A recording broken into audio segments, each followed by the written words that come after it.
Sejam todos muito bem-vindos à casa da Plant Power. Eu sou o Fábio Bessi, lá na ponta, Thiago Kawabura. E aí? Mais um dia aqui, né, Fabião? Mais um dia. Hoje vai ser o tema de dose de superação. A gente fez ontem também com o Toad, o Colucci e o Santiago. E hoje vai ser aqui com a Bruna e com o Lobo. Vamos começar esse bate-papo aqui. Então já vou entrar numa pergunta logo de cara aí. Se a Bruninha lembra algum perrengue que já passou aí, Bruno, nas provas, acho que até em treino mesmo, assim, né, coisas que você sentiu que tava, muito ruim, mas depois essa coisa se abriu, deu tudo certo aí, lembra de momentos que passou? Acho que o pior foi o Ironman Brasil, no passado, que eu tive uma dor no estômago que eu nunca passei por isso em treino. Chegava a doer e tal, mas nunca nada perto do que eu tive que eu passei com 10 km de corrida. E eu falei, cara, eu não vim aqui pra parar, então eu vou terminar a prova de qualquer jeito. Muita dor no estômago, 3 paradas no banheiro, coisa que eu nunca tinha passado. E acho que esse foi o maior perrengue, mas em treino foi de eu ter que treinar doente, alguma coisa assim, ou chegar... Eu lembro de um treino ano passado, pro ciclo do ano passado, que a gente tava... Que até o pessoal, a gente comenta desse treino até hoje. Eu acho que era 4.000 de natação, 160 de bike, 20 de corrida, alguma coisa assim. E a gente nadou de manhã, a piscina tava muito quente, a gente nadou 4.000, era 30 de 100 com algumas coisas. Cara, a gente saiu pra pedalar, sério, eu sofri do primeiro quilômetro até o último quilômetro da bike, eu tava, muito cansada. A gente tava na merda. E aí chegou pra correr, nossa, foi só arrasto, e aquele dia foi infinito, assim, acho que foi isso. O dia mais cansativo de perrengue, assim, de cansar, de não aguentar mais, cara, preciso treinar. E nesse do Ironman Brasil aí do ano passado, como é que fica a cabeça do atleta, né? Nesse momento que você sente esse primeiro desconforto, assim, putz, treinei tanto pra isso, tudo dando errado, né? Porque ontem a gente até comentou também aqui, mas a prova é muito longa ao mesmo tempo, aí como é que fica a sua cabeça nesse primeiro momento que você sentiu o desconforto ali? Eu fiquei putz, porque tem que acontecer isso, mas daí eu aceitei, né? Como não tinha aquela pressão de resultado, eu falei, cara, vamos ver. Aí foi a primeira vez, eu falei, agora passar. Aí começava a dar de novo, foi ter que ir de novo. Foi só a cabeça só pra terminar mesmo, de pensar, cara, eu preciso terminar, eu treinei tanto, eu vou terminar essa prova. A pessoa fica meio chateada, né? Mas acontece, são coisas que a gente não consegue controlar. Boa. E puxar o Lobo agora na conversa, né, Lobo? Sobrar para você. Vamos tentar trazer um pouquinho para o cenário aí dos amadores. Você, como atleta amador, assim, teve experiências em todas as distâncias. Então já fez 2 vezes o Ironman, 2 vezes Kona, mas também já ganhou como amador Internacional de Santos, Troféu Brasil. Já sofreu bastante, muito, e hoje lida muito com alunos, né, que chegam ali com o sonho de progredir na distância ou melhorar os tempos dentro das diferentes distâncias do triatlo. E como é que essa barreira inicial ali para o aluno que está começando nas modalidades, tolerar sofrimento, isso é treinável, você como técnico ali consegue ajudar de alguma forma? Pois é, primeiro muito obrigado, muito legal estar aqui, ainda mais o lado da Bruna, fera. Ótima pergunta, porque a gente pensa muito do lado do atleta e quando a vantagem de ser atleta e estar também na linha de frente, ajudando os atletas a superarem seus desafios, quando você vive na prática, na pele mesmo, você fala, ok, entendo, respira fundo, segue o jogo, diferente de abrir o livro e falar, opa, não é... como você pode ter errado dessa forma, por que você errou isso, não tomou água naquele ponto, planejei isso para você. E quando você vai para a prova, eu comparo muito a um clima de guerra, né, praticamente. Você vai para a batalha, não guerra, né? Você vai para a batalha e na batalha você é suscetível a uma série de adversidades que fogem do seu controle e algumas você realmente negligencia por conta da pouca experiência. Agora, avançando, né, a questão da primeira prova, do primeiro desafio, dos primeiros passos, o desconhecido. O atleta o atleta amador que começa tem um pouco de dificuldade, né, por não se conhecer. Gosto muito da palavra autoconhecimento, e esse autoconhecimento ele é adquirido com bagagem e bagagem qualificada, não é só bagagem, não adianta ter quilometragem em horas, mas quando você executa, reflete, reprograma e segue o jogo. Então, um atleta que não começa, ele não conhece nada, é um desconhecido total. Então, ele não sabe o que vai enfrentar. Para ele é um almanaque ali, né, uma enciclopédia ali que ele teria que ler, seguir e ver que não é bem assim. Vai para o front e acha que, né, é uma ciência exata e não dá, e não adianta às vezes buscar explicação. Então, o nosso papel é de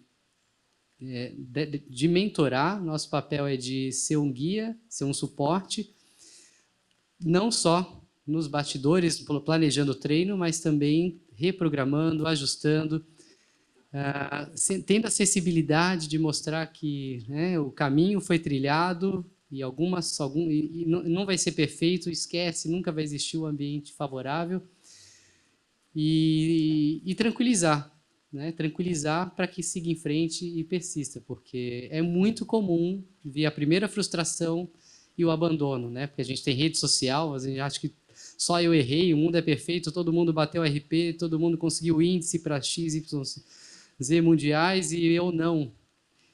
E não é bem assim, não é bem assim. A gente só vê ali o mundo perfeito e esquece que por trás 95% que não está naquele mundo ideal, mundo perfeito, que posta, né? Porque quem fracassa não posta de vez em quando, né? Então, a gente também tem que lidar com isso, né? Com as comparações, então, evitar comparações, senão o caminho não vai ser longo, não. E a Bruna, com esses assuntos extra-treino, né, de momentos difíceis ali, você conversa, tem alguém que você normalmente conversa mais, por exemplo, Palito, além da parte técnica, também você tem esse tipo de conversa, tem os outros atletas, profissional externo, ou você fica com você mesmo ali, refletindo, remoendo? Às vezes eu fico chateada sozinha, mas eu normalmente falo com o Palito e com a minha psicóloga. Eu tenho a Paula Figueira, que é minha psicóloga, e a gente conversa muito, nem que eu tenho que ter uma sessão pra gente falar sobre as coisas. Ela fala, Bruna, mas por que tá acontecendo isso, tal, tal? Mas eu me cobro muito, então eu sempre acho que, tipo, tá todo mundo melhor que eu, todo mundo treina mais, e que eu sou ruim, tipo, aí eu fico com esses pensamentos, ela para, tipo, sabe? Converso muito com ela e com as pessoas que treinam também, que eles falam, às vezes eles veem coisas que a gente não vê, tipo, porra, tá treinando muito, eu penso, cara, não, tô treinando bem, e a pessoa fala assim, tá. Então, a gente vai trocando ideia, mas o principal é o acompanhamento psicológico que a gente tem que ter. Boa. E para o Lobo agora também, a gente falou bastante dos atletas amadores aí, mas você, na sua experiência aí ao longo desses anos, a gente gosta de história, cara. Então, tenta Estão puxar... preparados aí para ficar umas boas horas, não? Tenta puxar aí na memória alguma situação, cara, você lembra aí que você teve que se superar? Acho que dá para contar aqui situações que não tive que a gente não teve problema, que foi fácil superar, né? Mas, bom, vamos lá, estão preparados? Não. Bom, vindo de trás para frente, né? De frente para trás, para frente, depende do ponto de vista. 2020, já estou até perdendo o tempo aqui. 2022, né? Foi Maceió. Maceió foi uma prova, foi aquele momento das taxinhas, foi 2022, né? 22. Essa foi uma prova duríssima, porque eu tenho meio estômago de passarinho, né? Porque não está acostumado, dieta bonitinha, come alguma coisa diferente, mas lá estava o problema mentira, agora lembrando. Nesse dia foi o problema do rotavírus, né? Lá em Maceió. E eu acho que eu peguei esse bicho e à noite começou a bater um incômodo, aí não dormi nada. Aí foi muito, muito, muito duro, porque o problema não é nem só a indisposição física, mas a mente vai te retorcendo, você fala, não é possível, cheguei até aqui, não vou largar. E eu lembro que eu estava até com o Belarmino no quarto, aí o momento mais duro foi vê-lo levantando para a prova.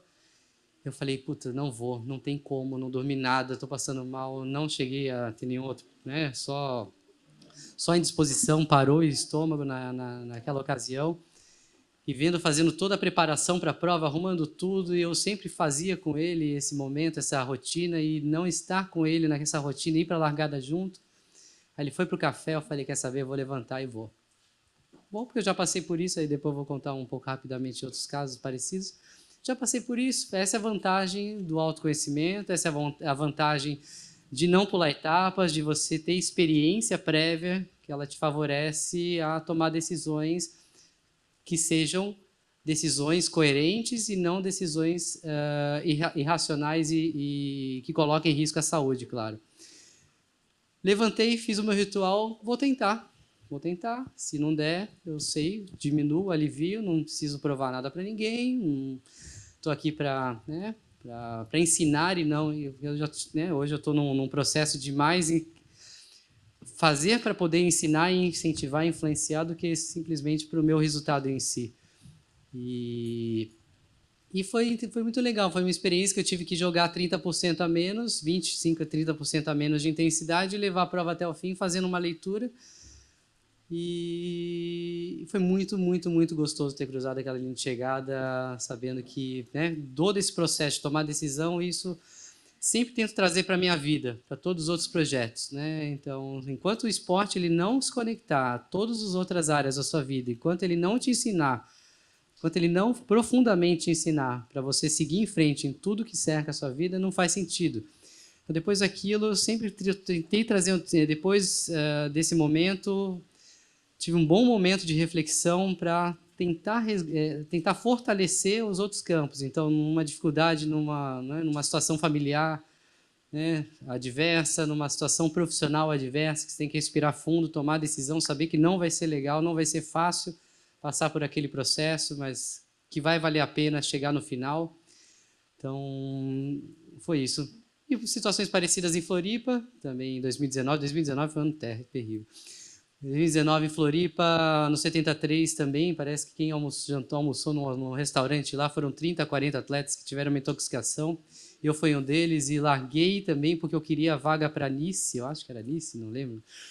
E larguei também, joguei a chave, um percentual abaixo ali, levei a prova até o fim.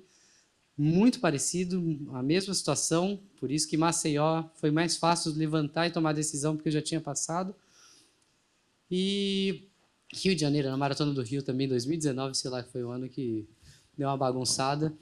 Eu também larguei numa situação bem adversa, mas dessa foi a única prova da minha vida que eu não terminei em 25 anos de esporte, sei lá, 500 provas no currículo, não sei.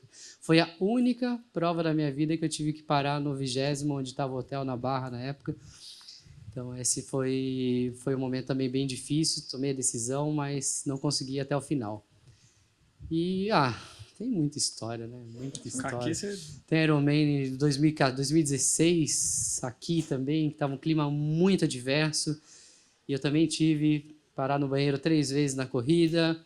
E na última estava valendo vaga para o Havaí. Eu sabia que eu era um gigantão que estava atrás de mim, o gringo na época, que ele não está mais aqui treinando.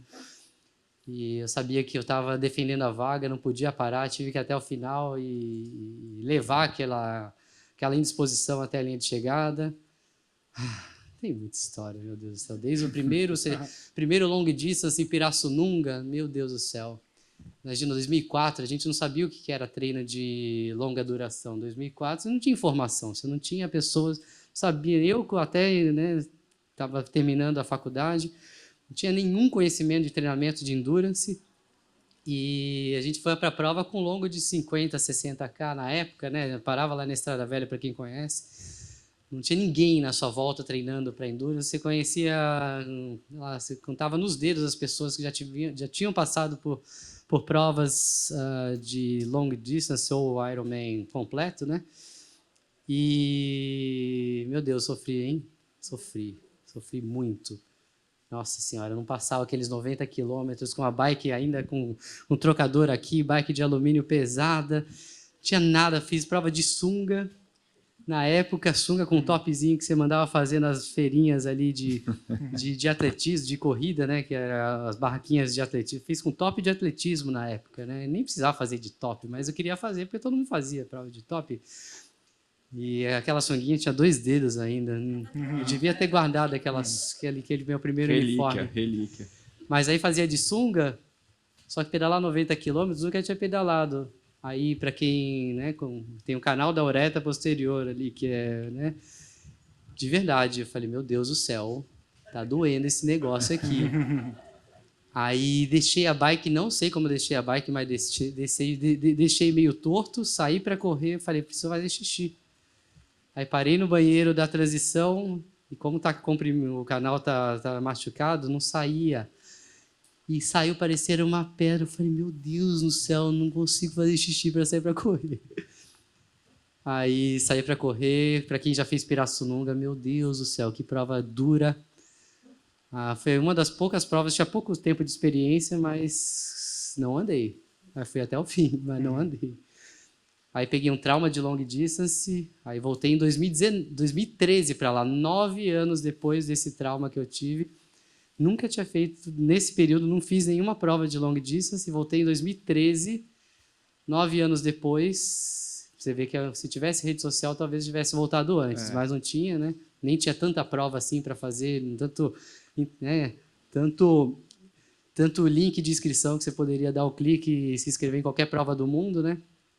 Aí voltei em 2013, foi uma experiência incrível, que já era preparação para o meu primeiro Iron em 2014. Aí consegui virar a chave e tirar o trauma da longa distância. Bom, tem mais. Tem história, né? É isto. Mudando agora, não de assunto, mas indo para a Bruna, você teve a sua experiência no Mundial de 73 na Finlândia, né? O ano passado. O ano passado também você teve um fim de ano ali muito, muito forte, ganhou, né, várias provas ali, o GP Extreme, né, o Y, o Challenge, foi um fim de ano muito bom. Eu queria que você falasse um pouquinho dessa experiência no Mundial, assim, que apesar de você já ter esses resultados expressivos, você indo para o Mundial, como é que você vê o seu desenvolvimento, como é que você se inspira assim nas atletas que estão lá competindo, como é que foi para você estar lá, né, essa experiência? Foi muito legal, porque eu consegui entregar minha melhor performance de meio. Tirando a natação, que eu não gostei muito, a minha bike e minha corrida foram as melhores que eu fiz até hoje. Pela dificuldade, eu digo, da altimetria, tanto na bike quanto na corrida, foi a melhor que eu tive até hoje. Mas foi, cara, só de estar largando do lado das meninas que a gente tanto admira e fala, cara, elas existem. Então, eu falo assim... eu fiquei em penúltimo, mas foi uma performance muito boa para mim. Só que eu vejo que eu estou muito longe, tem muito trabalho pela frente. Só que eu sei também que eu acabei de começar a treinar direito. O triatlon faz 6 anos só que eu conheço, que eu faço e que eu treino para profissional mesmo fazem 3 anos. Então eu vejo que tem muita coisa para evoluir, mas que não é impossível, assim. Você vê que elas são reais. Que elas são reais e que tipo é muito treino. A gente sabe, cada vez que vai evoluindo, vai conquistando alguma coisa, a gente vê que é possível chegar lá, mas o nível delas é tipo absurdo mas foi irado estar lá junto.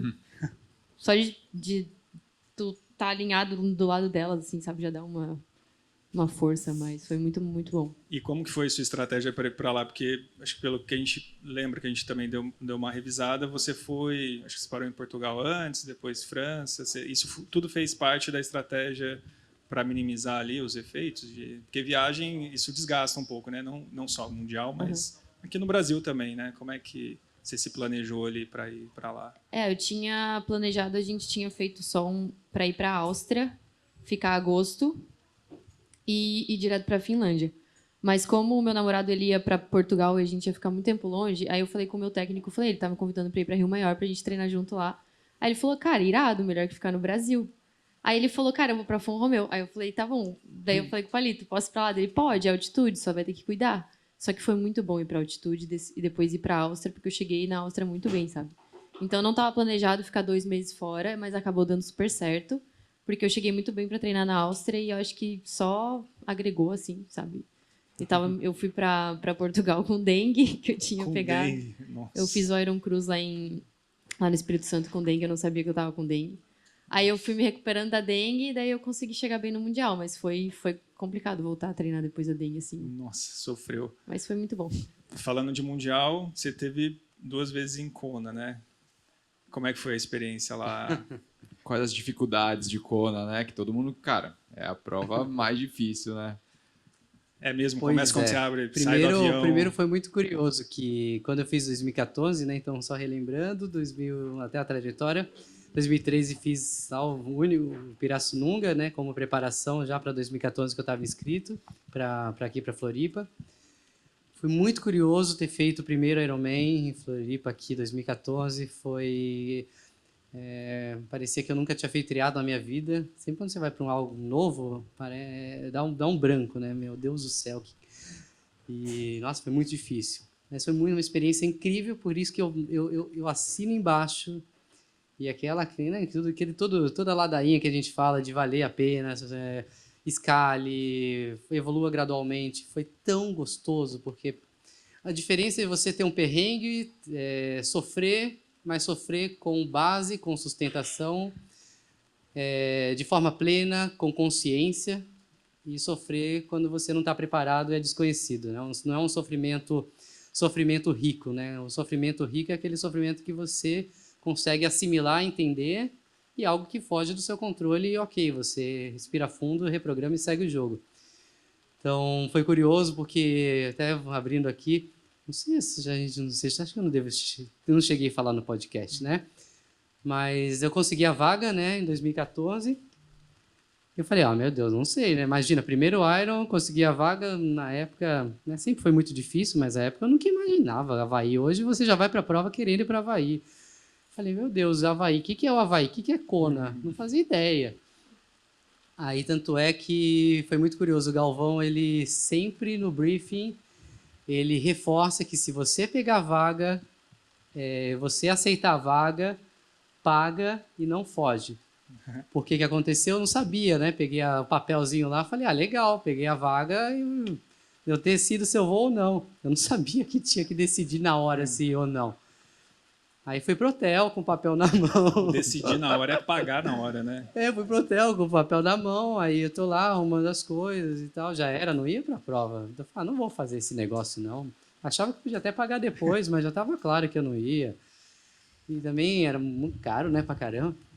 Aí recebo uma ligação do Galvão, ele nem me conhecia muito, porque em 2014 estava entrando no cenário do Ironman.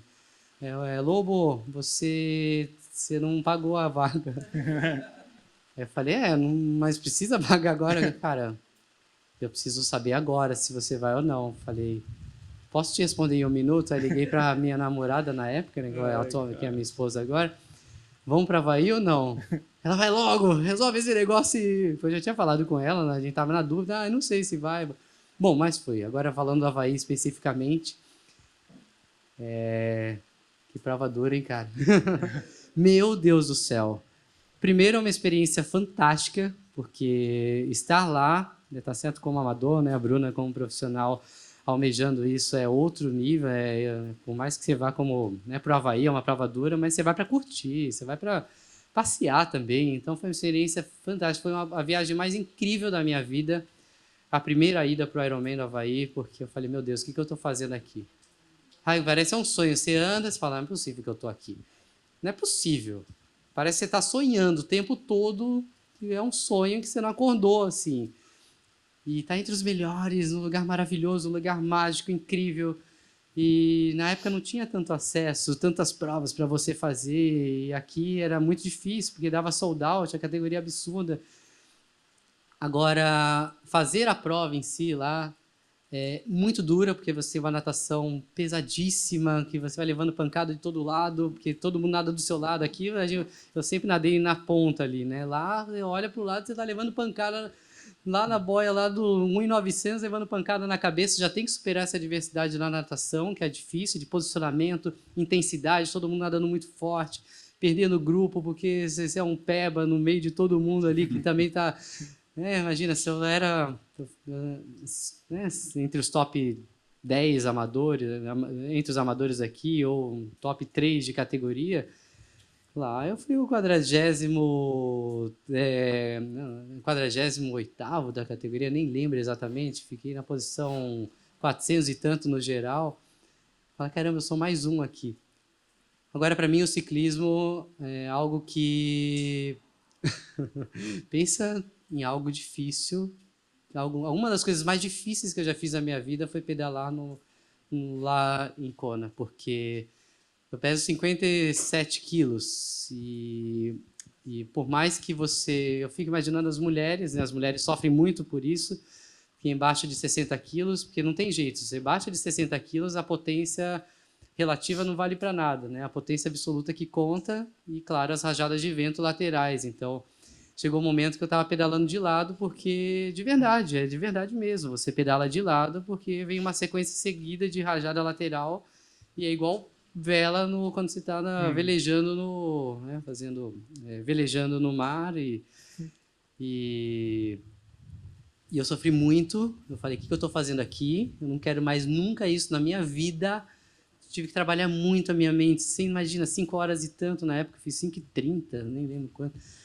De verdade, não tem como. São 5 horas e 30 minutos conversando com... São 5h40 na época. 5 horas e 40 minutos pensando em tudo que é possível e você querendo largar. Eu falei, vou deixar essa bicicleta aqui. Não tinha nem Uber na época, né? Eu falei, não sei como eu vou voltar. Eu tenho que ir até o final, porque não dá para parar e voltar. Foi muito duro. Aí, o mais frustrante... falando de superação de novo, agora lembrando da Havaí, pô. Eu tinha pego minha bike lá, né? Porque aqui nunca tinha viajado para fora para fazer prova assim. E eu tinha uma Cannondale na época e até sonhava ter uma BMC e comprei uma BMC e peguei lá. Ou seja, deixaram a caixa, não, o aviso nos correios que eu tinha que pegar a bike no aeroporto que eles tinham entregue e não tinha ninguém para pegar no quarto que a gente estava. Eu ia fazer com uma bike nova a prova. Sem fit, sem coisa nenhuma, né? Eu só tinha medido o que eu usava na outra bike e reproduzi lá. Aí eu saí para correr, os fisioterapeutas, né? Saí para correr, botei o pé no chão, falei, não vai dar para correr. Porque eu estava formigado, toda do lado esquerdo estava formigado. Eu falei, pedalei e sofri pra caramba. O que eu mais gosto de fazer é correr, não vou conseguir correr aqui. Vim até o Havaí, não vou correr. Porque não dava, eu botei o pé no chão. Ela estava anestesiada totalmente, eu não conseguia andar direito. Aí parei, fiz a transição, parei no banheiro, fiz um xixi, respirei fundo, vou tentar ou não vou? Vou tentar. O xixi saiu, né? Dessa vez saiu porque eu não fiz de sunga. Então tá bom. Mas aí saí para correr, falei, eu vou tentar. Porque o quarto, eu estava no apartamento que era que era na Palani, né? Indo para Queen Cay. Aí fiz a primeira alça de 14, mancando, sofrendo. E falei, qualquer coisa eu paro e já fico direto no apartamento. E beleza, não preciso chamar ninguém para me levar de volta. Aí veio uma energia cósmica e foi tirando essa anestesia da perna. E que experiência gostosa de voltar à vida, assim, sabe? Nossa... Vou até o final desse negócio. E altos e baixos, né? Porque o calor é absurdo. Você fala, meu Deus do céu, parece oásis. O ponto de hidratação é oásis, assim. E você fala, é possível que a cada milha, praticamente, eu preciso de tanta água como eu estou precisando agora. E é louco, porque parece que seca. Puxa energia. A cada 500, deu 500 metros, você já não tem mais nada. Parece que esgotou, assim. Então, sei lá. Foi uma experiência para a vida, assim. E o mais gostoso de tudo, além de cruzar aquela linha de chegada, falar, caramba, não é possível que eu fiz um negócio desse. Aí, depois quando você termina, nossa, que sensação gostosa. Delícia, né? Pois é, nossa, que legal relembrar esse momento. Muito obrigado, viu? Boa. Bom, perguntar para a Bruna aqui também, a gente falou bastante no cenário atual, né? Você no profissional, tudo. Mas você falou que já está há 6 anos aí, né, no triatlon e tudo. Como que foi lá no comecinho também, assim? O Lobo falou ali das dificuldades, né, dos atletas amadores, iniciantes. Como que foi para você, o seu começo ali?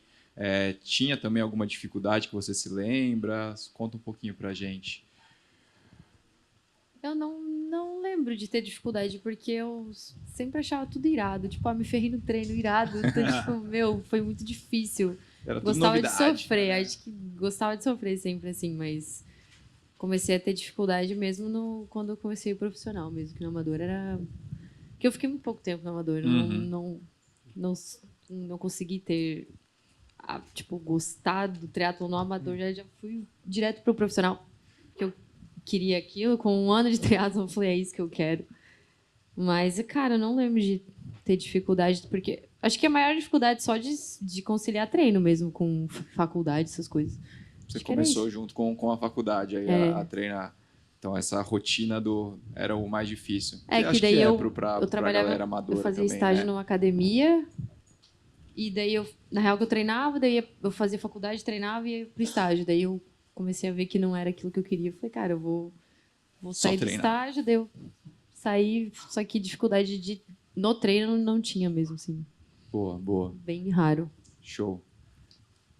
Muito bem.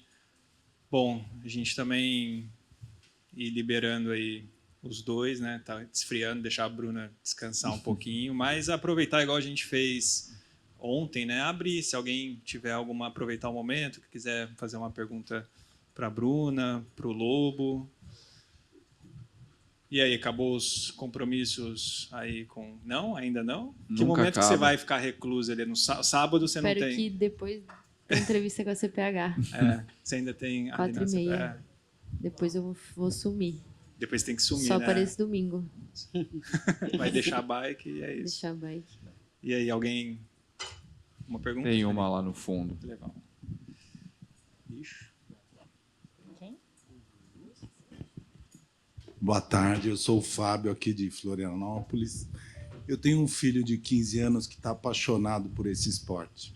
Ele já pedala, corre, nada, mas eu acho a idade dele muito pouca ainda para cair de cabeça nisso. Eu queria saber de vocês se tem alguma idade ideal. Obrigado. Legal, boa pergunta. Muito bom. Quer trocar o microfone? Oi, Paulo. Primeiro, Fábio, desculpa. Parabéns pelo filhão que está animado nesse esporte. É legal falar sobre isso porque eu comecei nessa idade, né? Comecei com...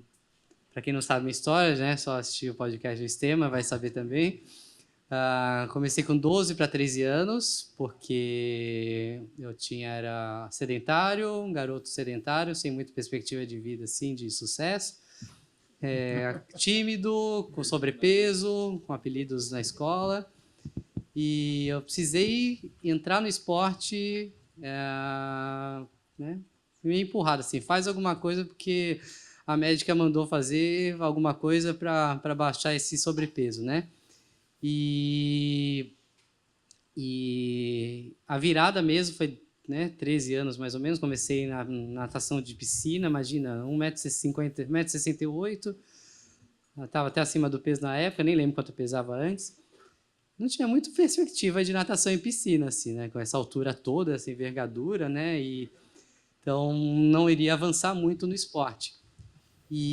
Mas foi importante passar por cada pequena etapa. Então, vou ser bem breve, senão eu vou longe aqui, né? Porque eu vou lembrar de todo o meu início, né?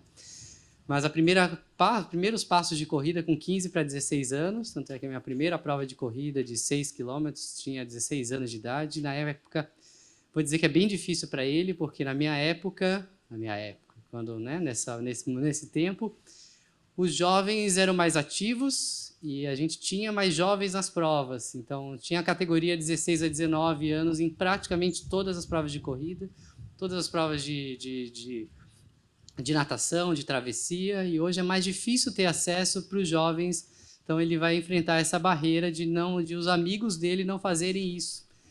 Eu não tinha muitos amigos também que faziam em volta, assim, mas ia na academia, eu tinha um grupo de jovens que faziam como eu fazia ali. Tanto é que eu tenho uma foto muito clássica que, uma das poucas fotos, uma das coisas que eu mais me arrependo de como estado jovem é que eu não tenho registros de primeiro, não imagina, moleque, vou lembrar de guardar camiseta, primeiro número de peito, não tinha foto-top, não tinha foto radical, não tinha nada disso, então não tenho registro, e as fotos eram reveladas, né? Então não tinha, tive que um dia passar na casa dos meus pais e escanear uma meia dúzia de fotos para lembrar um pouco ajudar a lembrar do passado, né?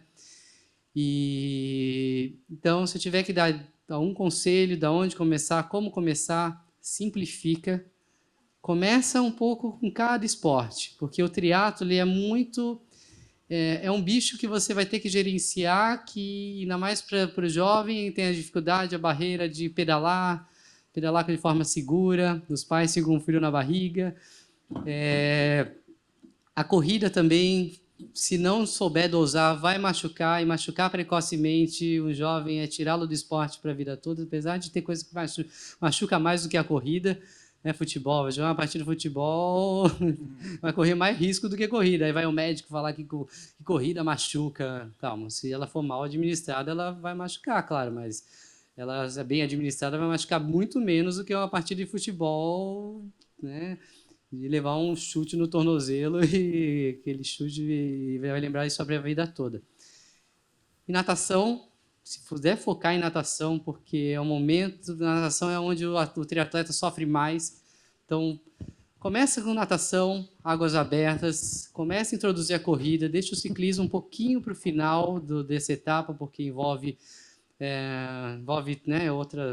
segurança, envolve risco, envolve locais de treino.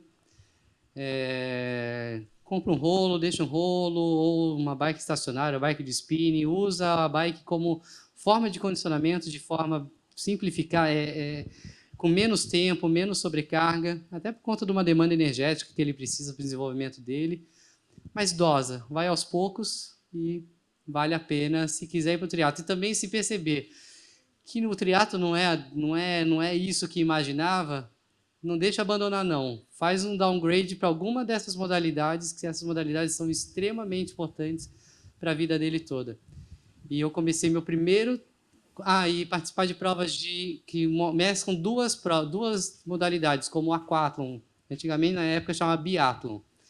Eu fiz durante 3, 4 anos, dos 15 para 16 até praticamente de 3 anos. De 15 para 16 até quase 18 anos, as provas de aquathlon, de 503. Hoje, fazer 500 metros nadando, nadar 500 metros e correr 3 quilômetros, você não é ninguém. Imagina, prova de 15, 20 minutos de prova.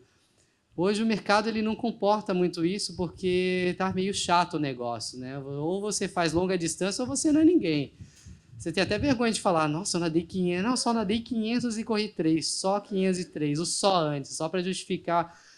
Então, se tiver provas que mesclem duas modalidades, como o aquathlon e depois lá na frente o duathlon, que é bike com corrida, é um ótimo passo, é um ótimo caminho para ele chegar no triatlo de forma sólida. Boa. Imagina, o que é isso. Bela consultoria aí. Sei lá, foi muito gostoso, sabe? Eu não sei como que seria eu hoje se eu não tivesse passado por isso, ainda mais naquele momento, que era um momento que a gente não sabia nada sobre esporte. E tanto é que é importante passar por isso porque a gente lida com isso.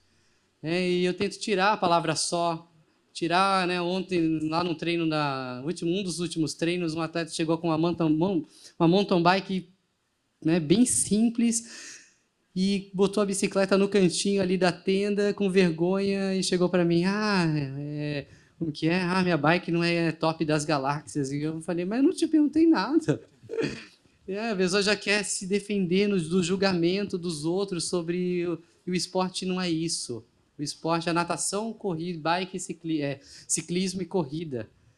Você não precisa ter o melhor... e outra coisa, não precisar ter o melhor equipamento de partida e nem é bom ter. E não compre o melhor equipamento para ele se ele não for lá na frente ele comprar. Comece com o básico, uma mountain bike minimamente em bom estado para não colocar em risco, porque a gente tem essa questão de transferir já, de comprar uma bike, vamos comprar um carbono já, uma bike de carbono, porque para pedalar bem, para se sentir bem. Compre a coisa mais simples que puder. Não compre o tênis de carbono de cara, compre um tênis mais básico. Não vamos botar roupa de borracha primeiro, não. Vamos botar sunga mesmo para sentir qual que é o esquema, E vai aos poucos, porque cada equipamento, imagina, eu fui escalando, eu fui ter a minha primeira roupa de borracha, comecei em 2001 no triatlon, fui ter a primeira roupa de borracha em 2012 ou 11, E eu nunca vou esquecer na USP, 2005, eu olhei para o lado, era o único de vermelho, porque meu macaquinho era vermelho, já tinha macaquinho na época, Foi o primeiro macaquinho que eu tive, segundo, na verdade. Aí eu olhei para o lado, eu era o único de vermelho, todo mundo preto, que estava roupa de borracha preta. Mas ali foi negligência, porque na USP, ali na Raia Olímpica, estava muito frio. E eu saí bem mal ali meu Deus do céu. Outra superação, Nossa, eu não conseguia botar subir na bike e me concentrar, porque realmente eu estava com um leve quadro de hipotermia e fiquei 10 minutos para botar o tênis, porque meu pé não esquentava e não conseguia ter sensibilidade para botar o tênis para sair para correr. Aí eu falei, eu preciso de uma roupa de borracha. Mas aí eu não voltei a fazer prova lá, deixei, também era caro, né? Eu não queria que meus pais pagassem nada. E a minha primeira bike de contrarrelógio foi em 2010 também. Então, demorei um bom bocado de tempo para ter minha primeira bike de contrarrelógio. Mas sabe quando você olha e você fala, meu Deus, não acredito que eu consegui chegar nesse ponto, sabe? Você valorizar cada passo, cada conquista. E hoje eu olhar e falar, caramba, eu tenho os melhores equipamentos. E quando eu comecei eu não tinha nada disso, sabe? Então, isso é muito importante também. Caramba, eu falo, né? Não, pouco. Coisa. Meu detalhe. Deus do céu. A gente Nada. marca outro episódio depois lá com você lá. Faz Acho parte que 2 amanhã lá. dá tempo ainda de fazer mais um. Bom, se mais alguém aí quer perguntar alguma coisa? Então, bom, liberar os dois aqui, agradecer, Lobo, Bruna, desejar boa prova para Bruna aí no domingo. E é isso, mais tarde vai ter o Mark Allen aqui, então estaremos aí. Valeu, gente. Valeu. Muito bom. Muito obrigado.